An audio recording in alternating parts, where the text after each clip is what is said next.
Okay, time for a quick audience interactive poll. Who here has seen the film Iron Man? Oh, quite a few of you, actually. Good. So here with us today, we have not Robert Downey Jr., but actually the real Iron Man. His name is Richard Browning. He's an ex-Royal Marine reservist, and he's the founder of a startup called Gravity. And earlier today, he gave a demonstration of his flying suit. Quick show of hands, did anyone see it? You had to get here pretty early. Oh, only a few of you. Okay, wow. It was really cool. We will be taking a look at that, so if you missed it, don't worry. Let's bring out now the man himself. Please welcome Richard Browning.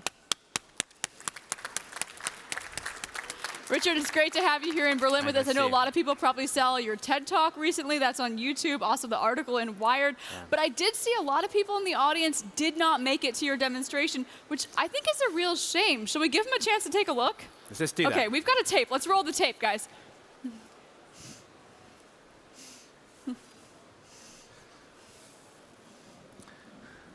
This is nicely cutting out the bit where we did have a little engine problem initially. Whoa. It's a lot easier on the ears when you watch it here rather than in person. Yeah, it's pretty loud.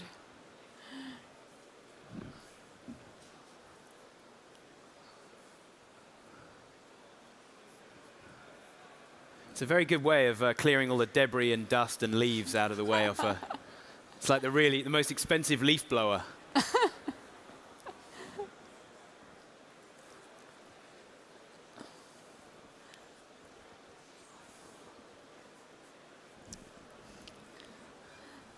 All right, that took place at CUBE. You got to get up early if you want to see the good stuff. Richard, why don't you tell them about what they missed? Yeah, so I'd like to share with you the journey, the slightly unusual journey that we went on over the last 12, 14 months, 15 months that led us to that slightly unusual stage. And I've got a series of clips of mostly of me falling over, which was that journey. So before I show those, and I'm supposed to have a clicker. That's a good point. I don't have a clicker. But anyway, I'm sure somebody will sort that out. Before I show those, I'll just share with you the starting point for this. So I did all this alongside a day job with a whole collaborative group of other great people. And we started with this hypothesis. There it is. Brilliant. Thank you very much. We started with this hypothesis, this vision, that could you go about the challenge of human flight in a subtly different way? Rather than take the human mind and body, the human being, and put them in a flight machine, a helicopter or an airplane, what about if you just leaned heavily on the human mind from a balance and stability point of view, and the body from a control and airframe perspective, and just add the minimum amount of technology you need in order to then try and fly? That was the slightly audacious starting point, and we thought, well, let's go down that journey, and really driven by fun, let's see how far we can get.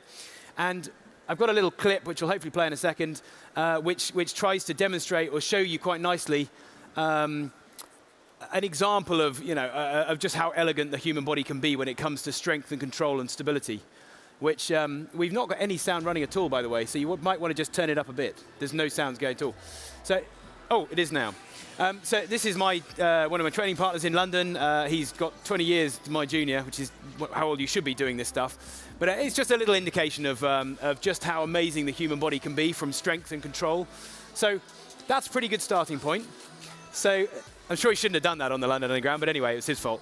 So that's the starting point. Now we need some horsepower, right? Because no matter how elegant the mind and body is, you still need a bit of extra, extra horsepower. So we went out and got one of these. This was only about February last year in the UK, standing in a lane with a fuel tank in a mop bucket.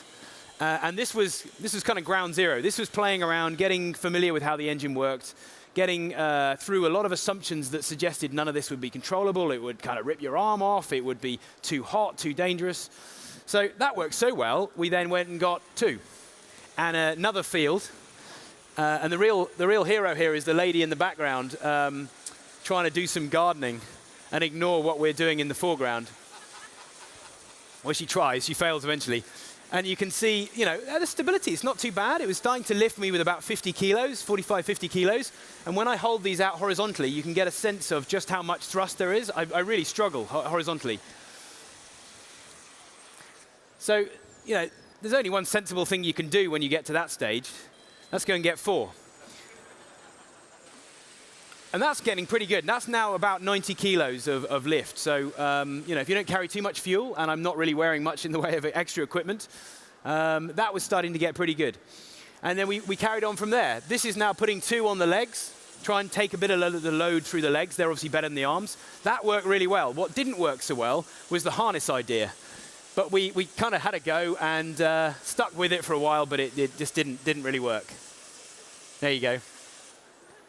So we decided not to do that again.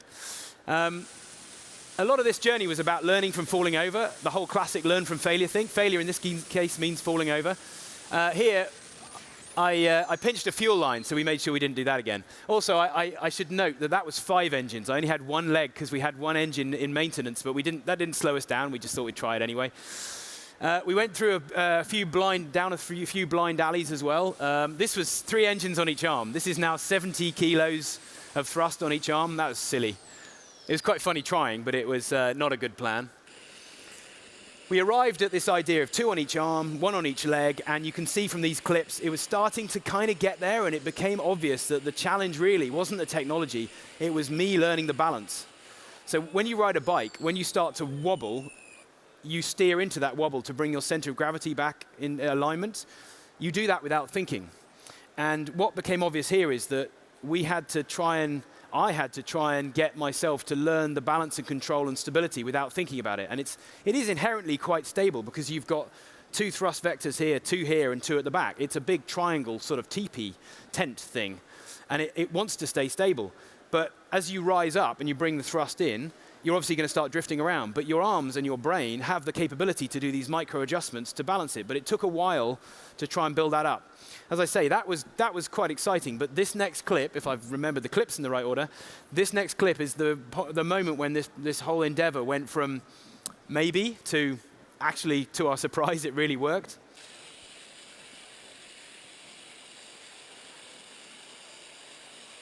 That was a big shocking moment. As you can see from my face, it's like... So that was the point. And then from there on, it was a case of evolving and iterating and learning. And we did actually move the engines off the legs. It was kind of cool, and it was nice to take some load through the legs. Problem is that the power of these engines, the air comes out at Mach 1.5. So when you're that far away from concrete, it literally digs holes in concrete. So if you stand on grass or stuff, you just dig a big hole under you. Give it 2 or 3, give it a meter or so higher up, and suddenly the pressure and the violence disappears. So we moved them up, and also we had an incident where one of the leg engines sucked in the exhaust from the arm engine and spiked the exhaust temperature and just gently spat out all the turbine blades. So that was another good reason to move them upwards. Falling over, though, was a critical part of the journey still. That always literally keeps you grounded in terms of what works and what doesn't. That was where my fuel tank that looks very flat had run out. So that was the middle of 3 fuel tanks. And we realized, to our surprise, that middle one was draining twice as quick as the other ones. And look what happened. This is, by the way, why we don't fly high. Falling over from a few feet is fine. This is a point when we started to get some really quite nice stability. My brain's starting to work now and relax into this balance. We've got a slightly embarrassing kind of Tupperware box on the back with all the electronics in, just to stabilize the electronics. But that's getting pretty good, And then there's a series of clips after this, which I'll play now, and you'll see. I mean, this is akin to what you saw I did outside. So this is, pretty neat stability and control, and you'll see a landing in a minute. But if I reflect on the journey, so firstly, I like to think that it's been one of have a pretty audacious vision, and spend less time worrying about whether you can really achieve that vision, and more time just getting out there and in a safe and controlled way, just trying and learning. And it's one of those classic sort of McKinsey slides of saying, well, just learn from failure. We really have just learned really quickly from failing a lot. And then if you keep persevering and keep collaborating with wonderful, diverse, interesting people that bring unusual perspectives, you can end up achieving what, frankly, you never really thought might be possible. And the other piece is around this human augmentation thing. So there's a lot of talk now, isn't there, in forums like this around AI and robotics, and are they going to just replace humans, or is there going to be this vision of a collaboration between the best of humans and the best of machines to achieve great things? Well, in a kind of small way, I'd like to think we've ended up developing that, an example of that. to recreate this with gyros and actuated, actuated engines, so in other words, engines moving themselves very, very dynamically, the weight and complexity and cost of that would be immense. Whereas this, none of that. It just shows what the capability of the human mind-body construct can be. So anyway, that's been the slightly unusual journey. This has now grown up from something we just did for fun into a really quite serious aeronautical aviation business. We've patented most of what you see there, which is quite shocking still to me. It turned out no one had been mad enough to go out and try and patent this before, so we now have. We're doing events and displays all over the world. We've ended up somewhat accidentally raising a load of money. The next version of this is going to look nothing like it and is going to be actually using purpose-built technology rather than stuff we just cobbled together. And the real frontier that we're going to go after is the one where you make it safe and survivable, frankly, above 3, 4, 5 meters and about 50 meters. Above that, a parachute works. Below that, in that gap, that's the challenge. And that's what we're going to try and work on. And then the display I did out there this morning will be one of hover, hang around, and then go up, 500,000 feet, fly around, come back down and land again. That's entirely doable if we solve that kind of challenging gap. So there's lots of other technology I can talk about here. I don't see a clock anywhere of how much time I've got, so I would like to turn over to questions if people have got them. If we want to do that. Yeah, let's take some questions. Go ahead, guys. Raise your hand. We'll try and get you a microphone if you want to ask a question to Richard. If there are any, yes? Yeah, yes, go for it. Can we just wait for the microphone? Hey, awesome stuff. Iron Man again, right? I mean, I see you there. You have those like cool goggles. Yeah. Do you have any kind of idea of having like a cool, I don't know, Yeah, Microsoft goggles there that shows you your fuel levels and things like that? I should slip you the 50 euros afterwards. So I didn't mention the helmet, right? So that's from a company called Daiquiri in the US. That's a $15,000 fully augmented reality holographic helmet, which I entirely forgot to mention. That talks wirelessly to our control system and actually presents, indeed, all the engine data and all the fuel data really beautifully in front of me. So I'm tempted to say it's better than what you see in the Iron Man film. I don't have a British voice speaking in my ear, but I wouldn't be able to hear it if it was. That's absolutely the way forward. I have to be honest, in very bright sunlight, you can't really see it very well. So we've got to solve that. So there's a few teething issues. But absolutely, that's part of this kind of vision of just bolting on the most audacious and outrageous extra technology, just because it's fun, right? And it brings some pretty cool stuff to the table. So yeah, absolutely, that's the plan. Yep. More questions? Just throw your hands up, guys. We'll try and get through these quickly. What's the market or the industry that you're working for? So I've been in industry for 15 years, worrying about that kind of stuff, and blissfully, I didn't care about that at all when we started. We just did it because it's fun. The fun is still just behind safety, going to be still one of the key priorities of this, but actually, it's funny, when you don't really try and commercialize something, you get flooded with people who want to commercialize it. We've got lots of opportunities around bringing this to bigger audiences, even electric versions to, not to fly, but sort of leap around and stuff. We're working on that. There's loads of events and displays. Even the US and UK military really want to go and have a play with this. I spent 6 years in the Royal Marines Reserve, so I've got a bit of an idea of that military application. There's a lot, but actually the funding we, as I say, accidentally raised, the priority of that is just to make this awesome. And then all the opportunities will just come to the front. So yeah, that's as I say, we're now quite a serious grown-up innovation business, but it's focused on just taking that to the next level because there's so much opportunity given what we've managed to do with inappropriate technology. Anyone else? I have a question while you guys are thinking about your questions, because we have a couple minutes. Watching you learn, it was like painful. It looked like there's some real skill to the balance of it. Do you think someone who doesn't have your determination would ever be able to learn how to do what you did? Is there hope for me, I guess, is my question? Absolutely. I can't even skateboard. I mean, I've got no particular, balance, some sort of, no, not at all. I think that the act of running is more complex. Now, clearly everybody's got experience of that, so it makes it easier. But the act of running, it requires far more complexity in terms of footfall after footfall on an uneven surface. This wants to be stable. If you drew a straight line out of each engine, it just wants to sit there. I admit that you want to be in a safe and calm environment to be able to sort of learn that if you do that, you're going to go there, and if you do that, you're going to do that. We can easily engineer that for the pilots 2 and 3 that we're starting to quietly look for. The critical thing, whilst the power-to-weight ratio of the entire system is still, it's okay. I mean, we get like 9-10 minutes of flight if you really go for it, and after that, it's quite tiring. With the developments we've got coming, it'll put less burden on the physicality, and then a lot more people will be able to do it. Yeah. Cool. Something to look forward to. Maybe next year I'll be demoing the suit. Exactly. Any more questions before we let him go? Right here, one more. Yeah. Sorry, just another one.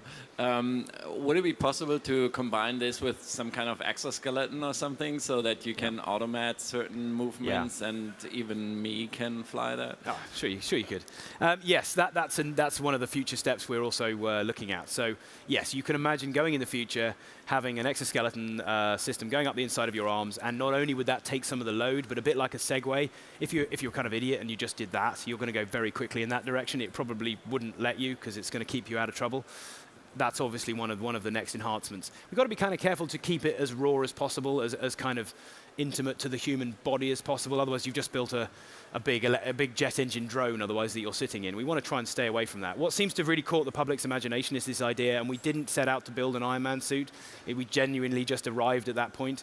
That seems to have caught the public's imagination, that it is really just the human form with a little bit of added technology that can then go and do this seemingly, crazy flying. Build 2. Well, yeah. So, but the next version is quietly being worked on at the moment. That's the only quiet thing about it. It is an entirely different structure, right? It's going to use less engines that are going to be set up in a different way. It's going to be awesome. That's the plan. That still, as anybody who saw it, the engines don't like being started unless they're horizontal. And so I've got 2 at the back that, unless I really embarrassingly lean right over a lot, they don't like starting. And it was quite cold this morning, and the fuel wasn't as warm as it could have been, so it takes a couple of goes. All of those problems will be gone in the next version. So loads of fun. As I say, apart from safety, that's the critical priority. All right, lots of stuff to look forward to. Richard Browning, thank you so much for walking us through your Iron Man presentation. Thank you. Thank you very much. Great to meet you. Thank you.